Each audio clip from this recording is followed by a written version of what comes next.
So in this commentary today, I'm going to be addressing an opinion piece written by a lady named Kathy Norris.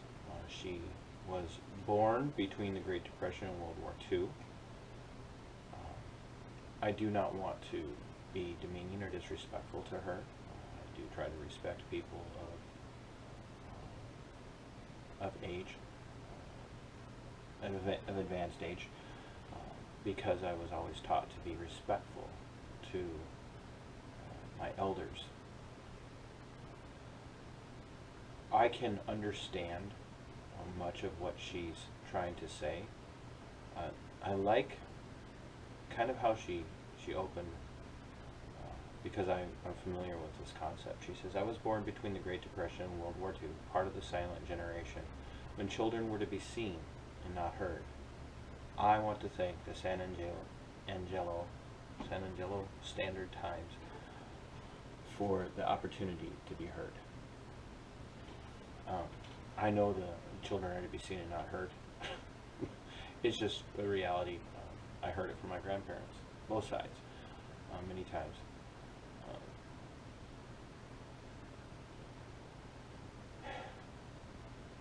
Kathy is clearly, she's a dear soul. Clearly she's a sweetheart. You know what, I'm not going to say clearly because I don't know her, but there's heart in what she says in this opinion piece. And the opinion piece is entitled Life, Liberty, and the Pursuit of Happiness. One of the concerns that I have is that we use that phrase a lot, both sides, the leftists and the rightists. Liberals, libertarians, conservatives all use that phrase from the Declaration of Independence. Kathy opens the brunt or the bulk of her opinion piece with this. Our Declaration of Independence states, we hold these truths to be self-evident that all men are created equal, and they are endowed by their Creator with certain unalienable rights, that among those are life, liberty, and the pursuit of happiness. And now she goes on with, a truth, a fact, not a truth. I want to be very, very careful how I address that. She goes on with a fact and says, the Bill of Rights originally did not apply to all Americans and wouldn't for 130 years. That's true in many ways. It's a fact, I should say, in many ways. What I would argue is that the Constitution of the United States and the Bill of Rights, those first 10 amendments especially, which are what we would commonly refer to as the Bill of Rights. The Bill of Rights and the Constitution of the United States, built off the premise of the Declaration of Independence, are the means by which people of the United States were eventually able to attain all those rights. We need to understand that. It's the verbiage that Kathy uses here is very much the verbiage of a mindset that many people seem to have, that ultimately the Constitution and the Bill of Rights were actually bad because it didn't include everybody from the outset. And that's a little bit of judgmentalism on our part. Modern people, moderns, have a tendency to look back on the pre-modernity types and judge them for the culture that they lived in. And what the United States was doing at that time was unheard of. As a democratic republic, excuse me, that was wrong, it's not a democratic, a constitutional republic. As a constitutional republic, it was really unheard of. It was the grounds by which framework was laid, the cornerstone, if you will, was set for all of those rights enumerated, not granted by the Constitution, not granted by the framers of the nation, the builders of the nation, the fathers of the nation, but recognized by all of that all of those people and the Constitution and the Bill of Rights recognize that those rights were inherent to all man, and therefore were recorded into the document, the highest earthly authority of the United States. And because of that, we now have the freedoms and the equality and the liberty for all people in the United States, regardless of their ethnicity, regardless of their gender. And so the counterpoint to what she's saying, and she's going to go on here, was that all of these people were oppressed because of the bill. No. Eventually, all of these people were freed from oppression because of the liberty ensconced in the Bill of Rights, in the Constitution, recognized by the Founding Fathers and the penners of the Constitution. So when ratified, those with said rights were landowning white men. Notice the subtle white guilt. It was only in 1868 when blacks became equal, but only on paper.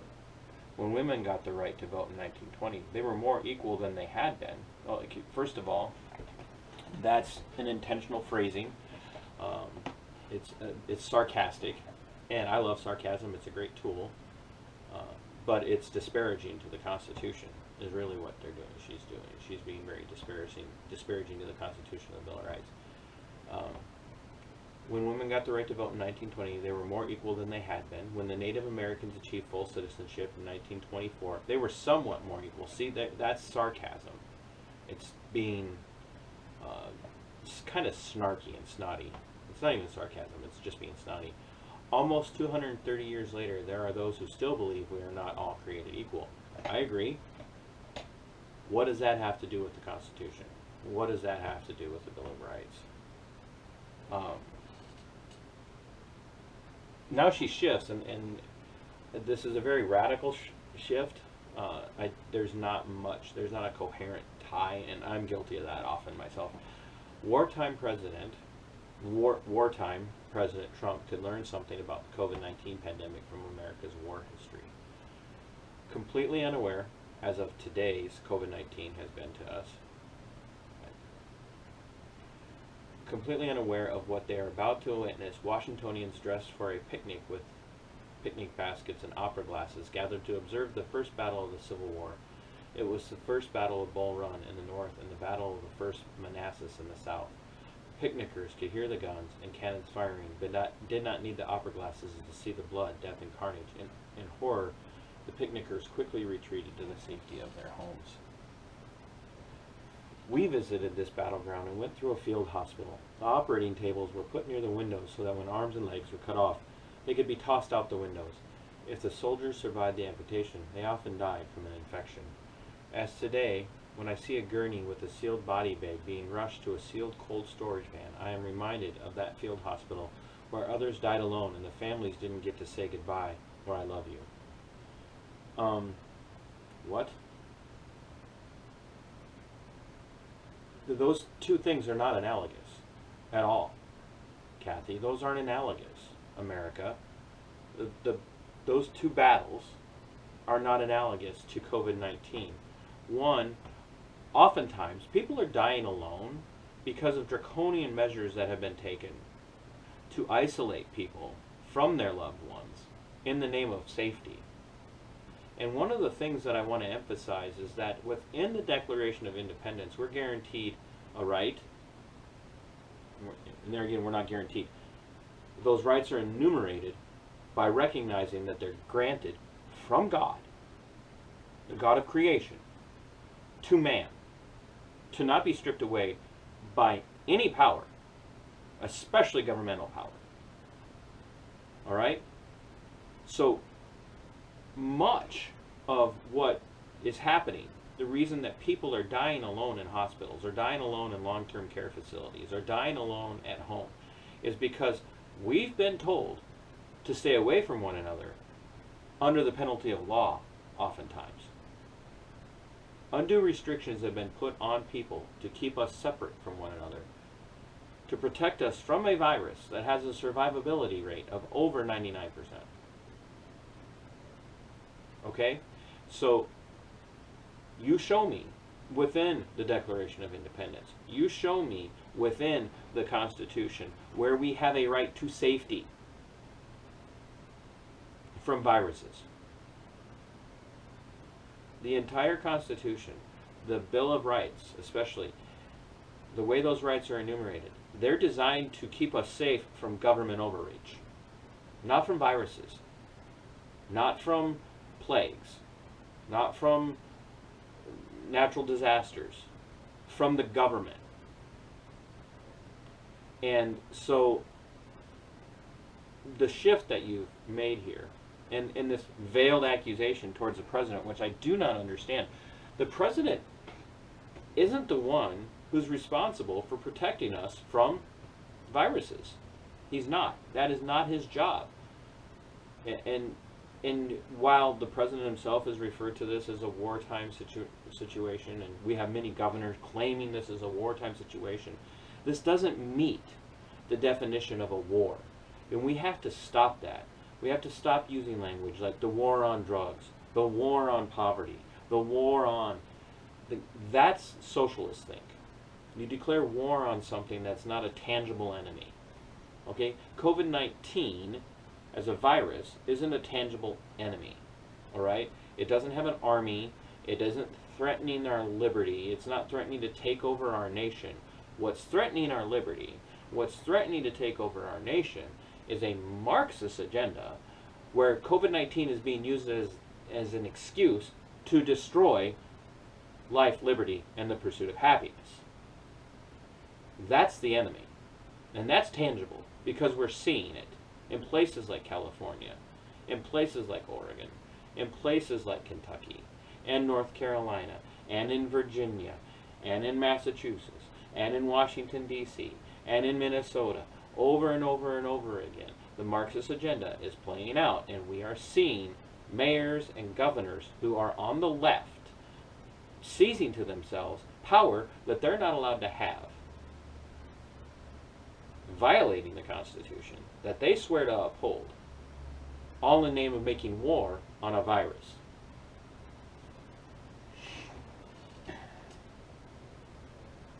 And so here's where the piece takes a starker shift off to the left. Well, my left, your right, if you're watching this. After fighting the Battle of Bataan in the Philippines for 3 months, U.S. forces surrendered. On April 9th, 1942, the arduous Bataan Death March began. The U.S. soldiers were exhausted, malnourished, and yet, when a comrade fell... Comrade, okay? There's camaraderie, but soldiers don't often refer to themselves as comrades. Comrade is very much a Soviet-era vernacular. You can say what you want. I never referred to my fellow soldiers as comrade when I was on active duty. I don't refer to the people that I work with as my comrades. Soldiers today do not refer to one another as comrade. They refer to each other as soldier. They refer to each other as buddy, but not comrade. When a comrade fell, a fellow soldier picked him up and carried him, and if he died, he did not die alone. For a soldier to hear, "I've got your back," could very well mean his survival. The estimated death of Filipinos was 5,000 to 18,000, and 500 to 650 Americans. And notice the analogy that's drawn. By wearing a mask and social distancing, you are saying, "I've got your back." By not wearing a mask, you could deny others the right to life, liberty, and the pursuit of happiness. No. If you refuse to wear a mask, if you refuse to wear a face covering at all, for whatever the reason, you are not impinging or infringing on the right to life, liberty, and the pursuit of happiness. In fact, what you're doing is you're executing your right to life, your right to liberty, and your right to the pursuit of happiness. That's the truth. The people that are infringing on the right to life, liberty, and the pursuit of happiness are those people who are insisting it should be a law. A law. Now, there are no laws yet. They're coming, but there are no laws as of yet that require mask wearing or facial coverings. They're all mandates. And for something to be a law, it has to be passed by the legislature. Not one single legislature that I'm aware of in the United States has made that a law yet. They're all governor's orders. And like in the case of Minnesota, ours has no end. Our governor has extended and continues to extend his own executive emergency powers with basically no checks.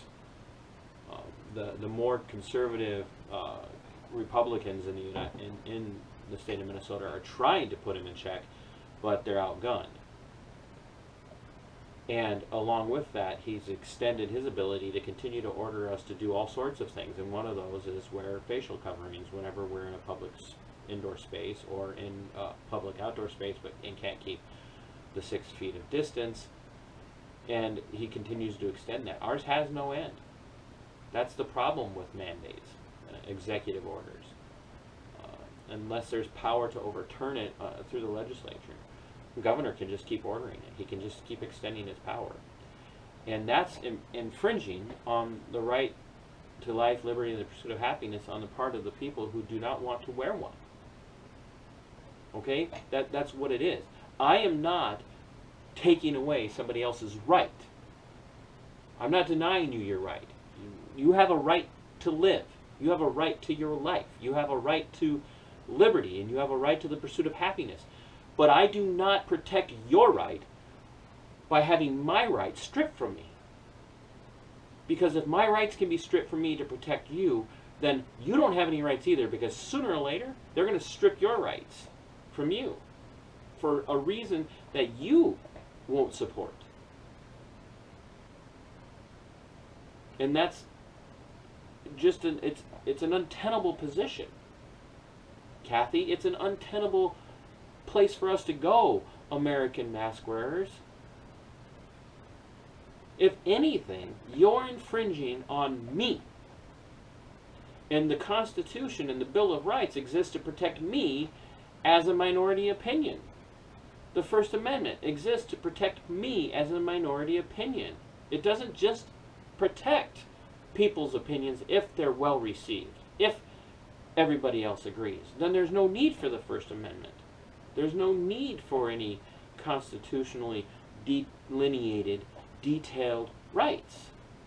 None. Because what we're dealing with then is mob rule. So whatever makes the mob happy, whatever makes the masses happy is the law. And the minority, the non-mob, is screwed. You're out of luck. It's what it is. Until you have the power, and then you can come in and then you can change it. And that's not how this country works. That's not how the Constitution works. That's not how the Declaration of Independence worked. This was about protecting the freedoms, the liberties of all people, regardless of the numbers that they have and regardless of the views that they hold. And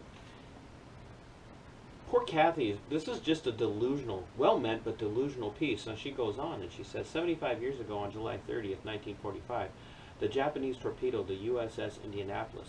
For the 316 of the 1,196 crew who survived, in other words, it was 316 people that survived out of the 1,196 member crew.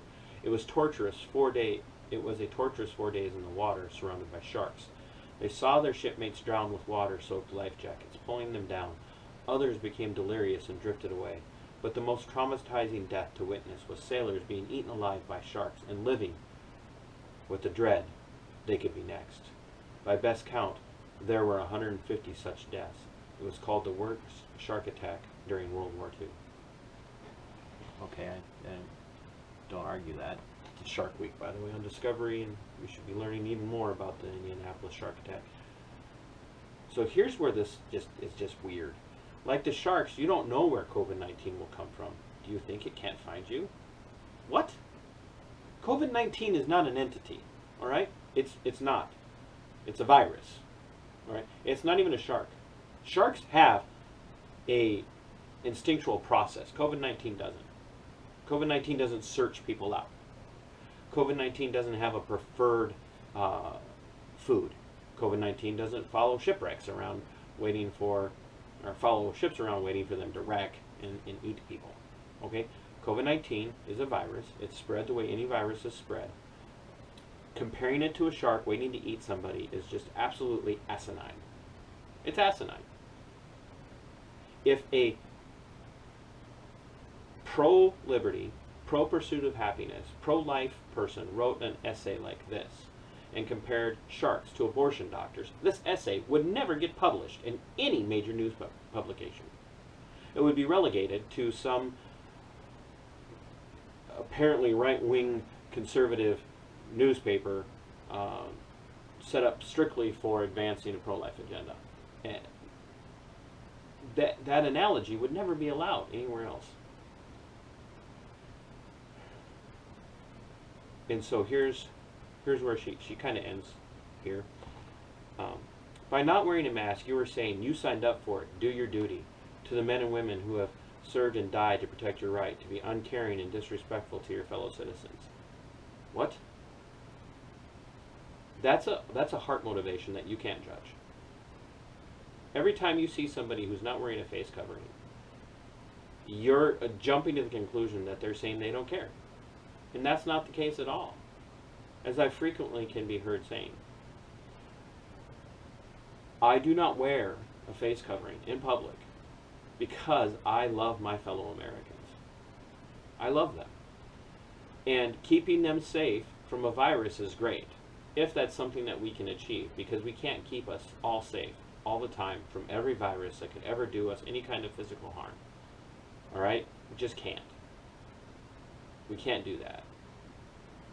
I love my fellow Americans enough to resist tyrannical ruling, to resist tyranny. Because I would rather leave my future generations around me, my neighbors, my granddaughter, my grandchildren, my son, my daughter, my wife, my brother and his children. I would rather leave them a country that has been ingratiated with, imbued with these God-given, God-ordained rights. I would rather leave them with that than leave them safe from viruses but subjected to governmental tyranny.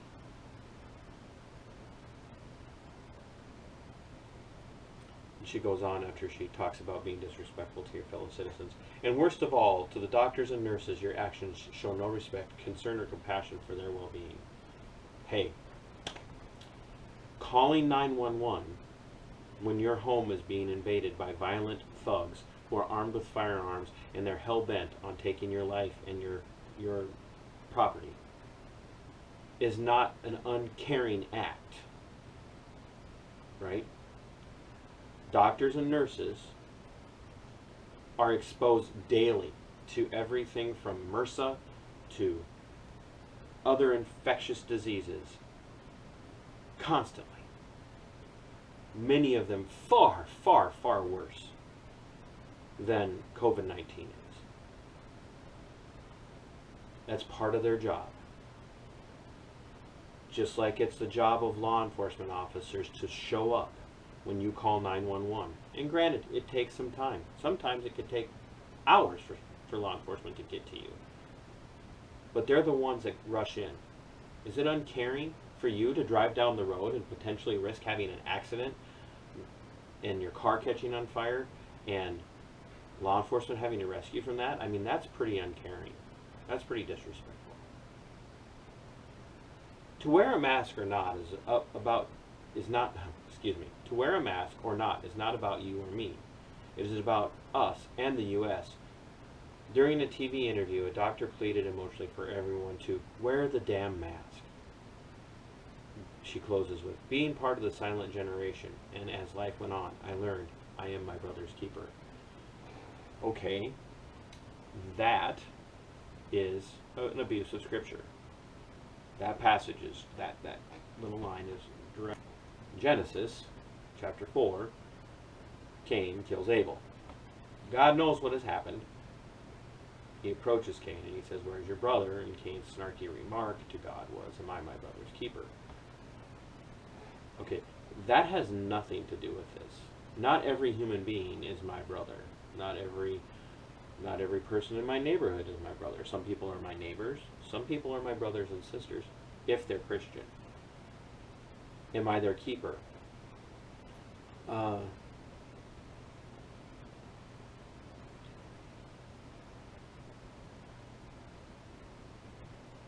We are not to be doing physical harm to people in the sense of actually doing violence to them. Me not wearing a mask, you not wearing a mask, is not doing harm to other people. It is not an active harm to them. And in many ways, as I've already said, I could be helping them. Could be a help. I know that people don't recognize that, but it could be a help. And I would say it is a help. It's a resistance to the government that wants nothing more at this point in time than to control you through whatever means they can. And that has to be what we are on the watch for right now. As much as we think that the greatest danger to the American people right now is a virus, it's not. It's unaccountable bureaucrats, unelected people in government offices making decisions that affect everyone's lives in a negative way. It's elected servants like Governor Walz of Minnesota, and Kim Norton of Rochester, Minnesota, and Garcetti of Los Angeles, and Newsom of California, and Cuomo of New York, and de Blasio of New York City, and on and on and on, who are making decisions that are destroying the life, true life, in the sense of people are losing their livelihoods. And that's really what that is about, pursuing livelihood. They've lost their liberties. When you are threatened with the idea that you can't go into a store and buy goods for your family unless you're wearing the approved facial coverings, that's stripping from you the pursuit of livelihood, because you're not going to toe the line. It's definitely a loss of the pursuit of happiness. And we have American people who have literally fought wars to end tyranny so that it doesn't spread across the globe, now telling us to acquiesce to tyranny in the name of life, liberty, and the pursuit of happiness. What a strange dichotomy. Americans, true constitutional patriots, we need to rise up, resist tyranny, and throw off the chains of Marxist enslavement that are coming for you. Sic Semper Tyrannis.